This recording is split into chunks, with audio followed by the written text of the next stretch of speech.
അങ്ങനെ കാത്തിരിപ്പിനൊടുവിൽ ലൗലി എന്ന ചിത്രത്തിൻ്റെ ആദ്യ ഷോ കഴിഞ്ഞ് ചിത്രത്തിൻ്റെ ആദ്യ റെസ്പോൺസൊക്കെ ആരാധകർക്ക് മുന്നിൽ പുറത്തുവന്നിരിക്കുകയാണ്.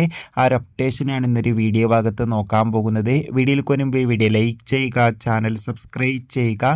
മെയ് മാസം അങ്ങോട്ട് ധാരാളം ചിത്രങ്ങൾ OTT റിലീസ് ചെയ്യും. നമ്മുടെ ചാനൽ ഭാഗം പരിശോധിച്ചാൽ ആ വീഡിയോയ്ക്ക് നിങ്ങൾക്ക് കാണാൻ വേണ്ടി സാധിക്കുന്നതായിരിക്കും. മാത്യൂസ് നായകനായി ഇന്ന് മെയ് 16-ാം തീയതി റിലീസിനെത്തിയ ചിത്രമായിരുന്നു ലൗലി. എല്ലാ സിനിമാ പ്രേമികളും ഒരേപോലെയായിരുന്നു ചിത്രത്തിൻ്റെ റിലീസിനായി കാത്തിരുന്നത്. ഫൈനലി ചിത്രത്തിൻ്റെ ആദ്യ ഷോ ഇപ്പോൾ കേരളത്തിലെ വിവിധ തിയേറ്ററുകളിൽ ആരംഭിച്ച് ചിത്രത്തിൻ്റെ ആദ്യ ഷോ കഴിയുമ്പോൾ ചിത്രത്തിന് അത്യാവശ്യം മികച്ചൊരു പോസിറ്റീവ് റെസ്പോൺസ് ആയിരുന്നു വന്നുകൊണ്ടിരിക്കുന്നത്. ചിത്രം 3Dയിലായിരുന്നു റിലീസ് ചെയ്തിട്ടുണ്ടായിരുന്നത്. അതുകൊണ്ട് തന്നെ ഒരുപാട് പ്രതീക്ഷകളായിരുന്നു ചിത്രത്തിനുണ്ടായിരുന്നത്. ഇപ്പോൾ ഇതാ ചിത്രത്തിൻ്റെ ആദ്യ ഷോയിൽ ചിത്രത്തിന് പോസിറ്റീവ് റെസ്പോൺസ് ആണ് നേടിയെടുക്കാൻ വേണ്ടി സാധിച്ചിട്ടുള്ളത്.